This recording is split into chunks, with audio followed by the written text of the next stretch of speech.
السلام علیکم، آپ دیکھ رہے ہیں ABN نیوز۔ میں ہوں عینی خان۔ ہیڈ لائنز آپ جان چکے ہیں۔ بلیٹن کے آغاز میں سب سے پہلے بات کریں گے پنجاب اسمبلی کے حلقہ PP 52 سیالکوٹ کے ضمنی انتخابات کی۔ مسلم لیگ نون نے میدان مار لیا۔ سمبڑیال میں صوبائی اسمبلی کی نشست PB 52 پر ضمنی الیکشن میں صبح 8 بجے سے شام 5 بجے تک پولنگ جاری رہی۔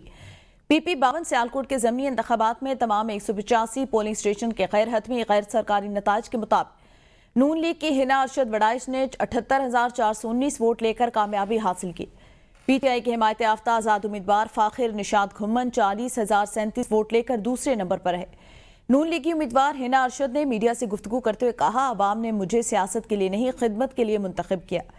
مریم نواز کی وجہ سے اس مقام پر کھڑی ہوں۔ وزیر اعظم شہباز شریف اور وزیر اعلیٰ پنجاب مریم نواز کی ضمنی انتخاب میں کامیابی پر ہنا ارشد وڈائچ کو مبارکباد۔ کہا، سمبڑیال کے عوام نے جس اعتماد کا مظاہرہ کیا اس پر پورا اتریں گے۔ مسلم لیگ نون کی کامیابی، عوام کا حکومت کی پالیسیوں پر اعتماد کا مظہر۔ ہنا ارشد کے گھر پر جشن، آتش بازی کا مظاہرہ، کارکنان کا ڈھول کی تھاپ پر رقص۔ کراچی کے مختلف علاقوں میں زلزلے کے جھٹکے۔ کھوکھرآباد، ملیر، لانڈھی، فیوجر موڑ، گل احمد، ہسپتال چورنگی میں زلزلے کے جھٹکے محسوس کیے گئے۔ ریکٹر سکیل پر زلزلے کی شدت 3.2 ریکارڈ کی گئی۔ لوگ کلمہ طیبہ کا ورد کرتے ہوئے گھروں سے باہر نکل آئے۔ کراچی میں آج شام بھی زلزلے کے جھٹکے محسوس کیے گئے تھے۔ سمبڑیال میں وفاقی وزیر خواجہ محمد آصف کا ہنا ارشد وڈائچ کے الیکشن ہال آمد پر ورکروں سے خطاب۔ خواجہ آصف نے کہا، میں آج اپنے تمام پارٹی ورکرز کا شکریہ ادا کرتا ہوں جس طرح انہوں نے الیکشن میں کام کیا۔ وزیر اعلیٰ پنجاب مریم نواز کے ویژن کو کامیاب بنانے میں پارٹی ورکروں کا ہی ہاتھ ہے۔ خواجہ آصف نے پاکستان آرمی کی حالیہ جنگ میں کامیابی پر فیلڈ مارشل عاصم منیر کو مبارکباد دی۔ جلسے کے اختتام پر ہنا ارشد وڈائچ نے ورکروں کا شکریہ ادا کیا۔ مسلم لیگ نون نے پاکستان کو ایٹمی قوت بنایا۔ نون لیگ کے صدر نواز شریف نے لندن پہنچنے کے بعد میڈیا سے گفتگو کرتے ہوئے کہا، پچھلی حکومت نے جو ملک کا حال کیا تھا اسے مسلم لیگ نون بتدریج بہتر بنا رہی ہے۔ مسلم لیگ نون نے پاکستان کو میزائل ٹیکنالوجی دی۔ ہر شعبے کی ترقی میں مسلم لیگ کا کردار، ملکی حالات اور معیشت بہتر ہو رہی ہے۔ مزید کہا، لوگ قوم کو ووٹ دیتے ہیں، سیاست کے ساتھ ساتھ کام بھی ہونا چاہیے۔ ہمارے زمانے میں 4 سال تک روپیہ مستحکم رہا، شرح نمو 7 کو چھو رہی تھی۔ مسلم لیگ نون نے پاکستان کو ایٹمی قوت بنایا، چین کے ساتھ مل کر JF-17 بنایا۔ پاکستانی وقت میں شامل تمام ارکان پارلیمنٹ امریکہ پہنچ گئے۔ بھارت کے حملوں سے شہریوں کی اموات اور مودی سرکار کی آب جاریت سے امریکہ اور اقوام متحدہ کو آگاہ کرنے کے لیے پاکستان کا 9 رکنی وفد آج سے اہم ملاقاتوں کا آغاز کرے گا۔ وفد آج سلامتی کونسل کے مستقل اور غیر نمائندگان سے ملاقات کرے گا۔ چین، روس، فرانس اور دیگر ممالک کے نمائندوں سے ملاقاتیں کی جائیں گی۔ پاکستانی وفد آج OIC کے وفد سے ملاقات کرے گا۔ OIC نمائندگان کے سامنے پاکستان کا موقف پیش کیا جائے گا۔ امریکی ریاست کولوراڈو میں اسرائیل کے حق میں ریلی کے دوران فائرنگ۔ خبر ایجنسی کے مطابق فائرنگ کے واقعے میں متعدد افراد زخمی ہو گئے۔ گورنر کولوراڈو کا کہنا ہے بولڈر میں دہشت گرد حملے کی تحقیقات کر رہے ہیں۔ حملے کے بعد ایک شخص کو گرفتار کر لیا گیا۔ کسی بھی قسم کی نفرت انگیز کارروائیاں ناقابل قبول۔ امریکی وزیر خارجہ مارکو روبیو کی بولڈر میں فائرنگ کی مذمت۔ کہا، بولڈر حملے میں متاثرین کے ساتھ ہیں، امریکہ میں دہشت گردی کی کوئی جگہ نہیں۔ نائجیریا میں سیلاب سے تباہی، جاں بحق افراد کی تعداد 150 ہو گئی۔ خبر ایجنسی کے مطابق ایک ہی گھر کے 9 افراد جاں بحق، 8 تاحال لاپتہ۔ متعدد دیہات سیلاب میں بہہ گئے، ہزاروں افراد زخمی۔ نائجیریا میں سیلاب سے تباہی، جاں بحق افراد کی تعداد 150 ہو گئی۔ ایک ہی گھر کے 9 افراد جاں بحق، 8 تاحال لاپتہ۔ خبر ایجنسی کی رپورٹ سامنے آ گئی۔ نائجیریا میں سیلاب سے تباہی، جاں بحق افراد کی تعداد 150 ہو گئے۔ برطانیہ کا نیا اسٹریٹجک دفاعی جائزہ تیار، روس کو فوری اور سنگین خطرہ قرار دے دیا، چین کو سمجھدار اور مستقل چیلنج بتا دیا۔ ہتھیار اور دھماکہ خیز مواد کی تیاری کے لیے ملک میں 6 نئی فیکٹریاں لگانے کا فیصلہ۔ برطانوی میڈیا کے مطابق وزیر اعظم سر کیئر سٹارمر کی حکومت پیر کے دن 130 صفحات پر مشتمل اہم اسٹریٹجک دفاعی جائزہ جاری کرے گی، جس میں ایران اور شمالی کوریا کو بھی علاقائی خلل ڈالنے والے ممالک قرار دیا جائے گا۔ سابق نیٹو سیکرٹری جارج رابرٹسن، سابق امریکی صدر مشیر فیوناہل اور برطانوی کمانڈر رچرڈ بیرنر کی تیار کردہ رپورٹ میں کہا گیا کہ روس یوکرین پر حملوں کے بعد چین، ایران اور شمالی کوریا جیسے ممالک سے دفاعی تعلقات مضبوط کر رہا ہے، جو مغرب کے لیے تشویش کا باعث ہے۔ روس اور چین چاند پر نیوکلیئر پلانٹ بنانے کے لیے ہاتھ ملا لیا۔ حکومت 1 ارب پاؤنڈ سے زائد کی سرمایہ کاری کرے گی تاکہ فوجی نظام کو جدید بنایا جا سکے۔ صدر مملکت آصف علی زرداری اور وزیر اعظم شہباز شریف کی گورنر ہاؤس لاہور میں ملاقات، جس میں بھارت سے سیز فائر کے بعد کی صورتحال پر بات چیت کی گئی۔ صدر مملکت نے کہا، پاکستان پرامن ملک ہے، ہم بھارت سے جنگ نہیں چاہتے۔ پاکستان نے جنگی میدان میں صدی کی نئی تاریخ رقم کی۔ پاکستان کی کامیابیوں کو آج دنیا تسلیم کری ہے، جبکہ وزیر اعظم کا کہنا تھا دنیا پاکستان کی جنگی مہارت کی معترف، عالمی سطح پر پاکستان کے موقف کی حمایت ہی اصل میں ہماری جیت ہے۔ صدر مملکت آصف علی زرداری سے وزیر اعظم شہباز شریف کی لاہور میں ملاقات کا اعلامیہ جاری۔ اعلامیہ کے مطابق ملاقات میں ملکی سیاسی اور سیکیورٹی صورتحال پر تبادلہ خیال۔ ملاقات میں وزیر اعظم کے دوست ممالک حالیہ دوروں پر بھی گفتگو کی گئی۔ ملاقات میں سیاسی اتحادیوں کے درمیان تعاون پر بھی تبادلہ خیال۔ صدر مملکت کا کہنا تھا، بجٹ میں عام آدمی کے لیے ریلیف اور فلاح کے لیے اقدامات کرنے چاہیے۔ سیاسی اتحادیوں کو ملکی مفاد میں مل کر آگے چلنے کی ضرورت۔ ملاقات میں اسپیکر قومی اسمبلی سردار ایاز صادق، گورنر پنجاب سلیم حیدر اور وزیر داخلہ محسن نقوی بھی موجود تھے۔ جنوبی ایشیائی خطے میں نیوکلیئر تصادم کا خطرہ موجود۔ پاکستان اور بھارت کے درمیان کشیدگی کی اصل جڑ مسئلہ کشمیر، جس کا حل ناگزیر۔ Chairman joint chief of staff committee general Sahir Shamshad Mirza کا سنگاپور میں شنگری-لا ڈائیلاگ میں خطاب۔ کہا، جنوبی ایشیا میں غیر حل شدہ تنازعات کسی بھی وقت قابو سے باہر ہو سکتے ہیں۔ نظریاتی اور علاقائی اختلافات کو دبانے سے انہیں حل نہیں کیا جا سکتا۔ آزاد دنیا کے رکھوالوں نے خود ہی ریاستی خود مختاری، علاقائی سالمی، انسانی حقوق، عالمی قوانین اور انصاف کی قدروں کو پامال کر دیا۔ طاقت اور مفاد اخلاقیات اور اصولوں سے بالاتر ہو گئے۔ عدم اعتماد کی فضا میں کوئی میکانزم کام نہیں کرتا۔ پائیدار کرائسس مینجمنٹ کے لیے باہمی برداشت، ریڈ لائن کی پاسداری اور مساوات کی ضرورت ہوتی ہے۔ ایڈ ہاک ریسپانسز ناکافی، ہمیں ادارہ جاتی پروٹوکول اور ہاٹ لائن کی ضرورت ہے۔ جنرل ساحر شمشاد مرزا نے بھارت کی جانب سے پانی کو بطور ہتھیار استعمال کرنے کو بین الاقوامی قوانین کی کھلی خلاف ورزی قرار دیا۔ وزیر اعظم شہباز شریف اور فیلڈ مارشل سید عاصم منیر کا کوئٹہ میں گرینڈ جرگے سے خطاب۔ فیلڈ مارشل کا کہنا تھا، بلوچستان میں دہشت گردی کے نیٹ ورک کے پیچھے بھارت کا ہاتھ۔ بھارتی پراکسی وار اب چھپی نہیں، کھلی جارحیت میں تبدیل ہو چکی۔ دشمن کی ہر سازش کو ناکام بنائیں گے، چاہے اندرونی ہو یا بیرونی۔ انہوں نے کہا کہ پاکستان آرمی ہر خطرے کا بھرپور جواب دینے کے لیے تیار۔ پاکستان کا مستقبل بلوچستان سے جڑا ہے۔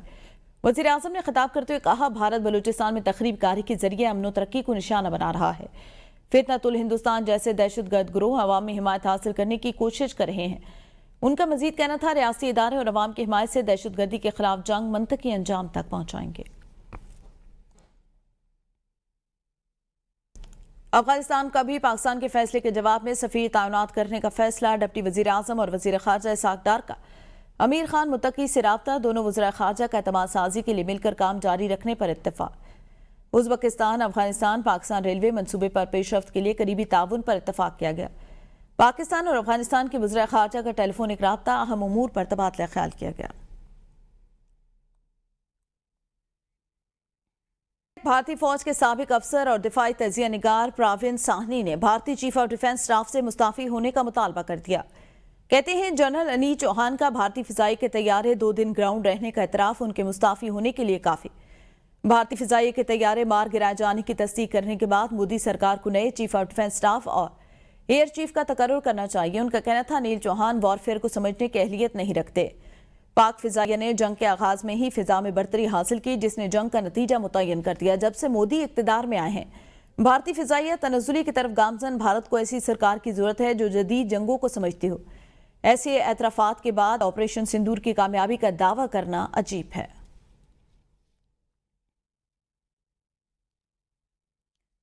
پاکستان کے خلاف پانی کو ہتھیار نہ بناؤ، وکٹر گاؤ کی بھارت کو کھلی وارننگ۔ چین کے سینئر تجزیہ کار وکٹر گاؤ نے بھارتی چینل کو دیے گئے انٹرویو میں مودی سرکار کی ممکنہ آبی اقدامات پر شدید رد عمل دے دیا۔ وکٹر گاؤ کا کہنا ہے، پاکستان کا پانی روکنے کی کسی بھی کوشش کو چین اپنی اتحادی سالمیت پر حملہ سمجھے گا۔ بھارت دریا کے درمیانی حصے میں اسے خود سوچنا چاہیے، اگر نیچے والوں کے ساتھ زیادتی کرے گا تو اوپر والا کیا کرے گا۔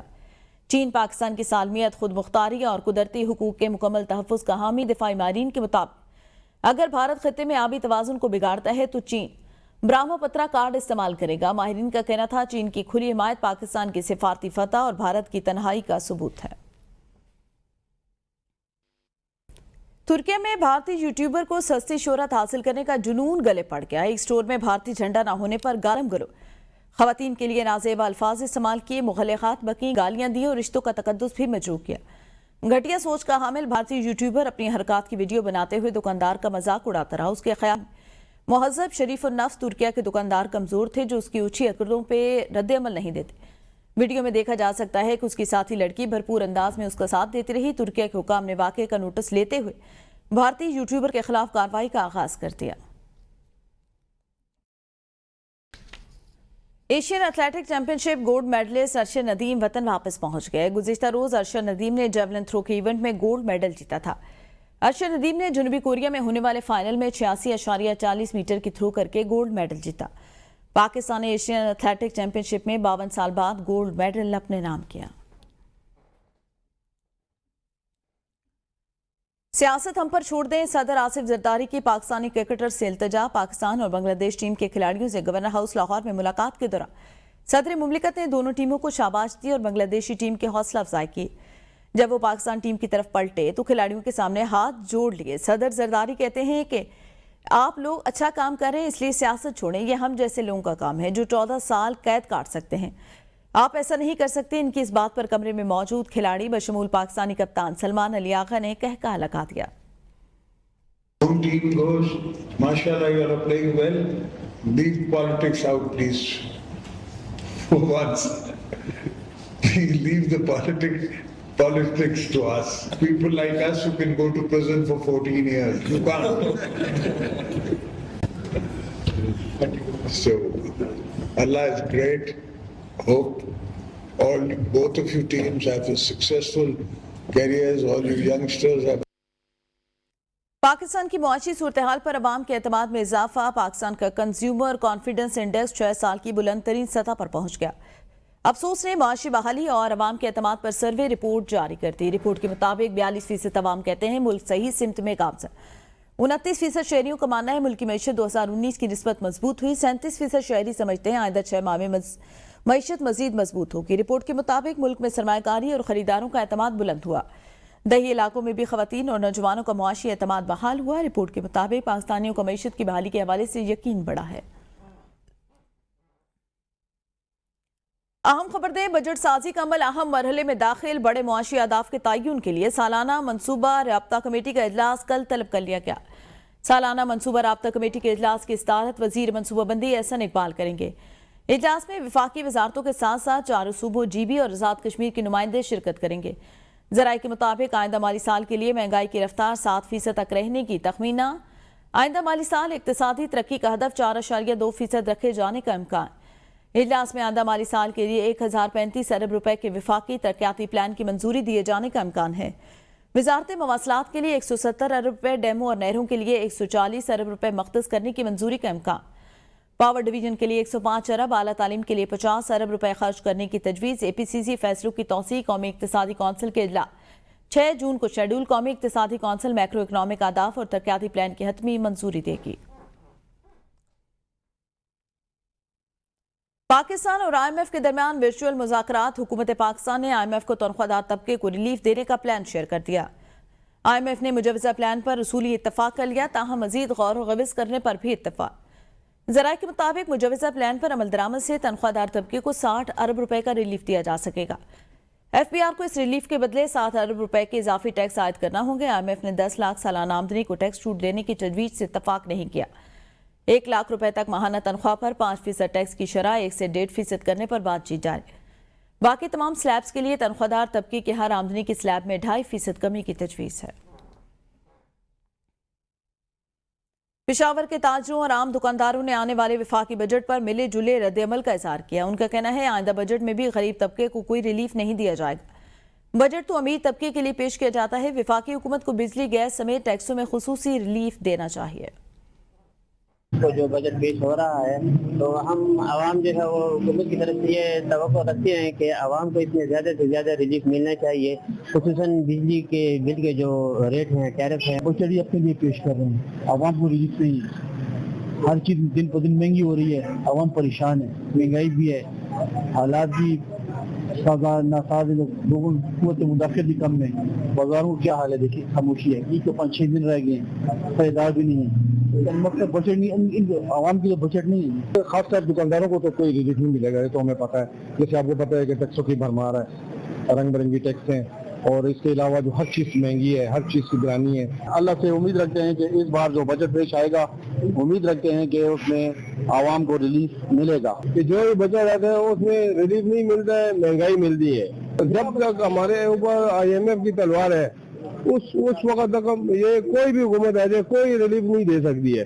مہنگائی کرے گی, مزید مہنگائی کرے گی, غریب پس کر رہ گئے اور پس رہے ہیں. نیوز بلیٹن سے اب تک کے لیے اتنا ہی. دیکھتے رہیے ABN نیوز.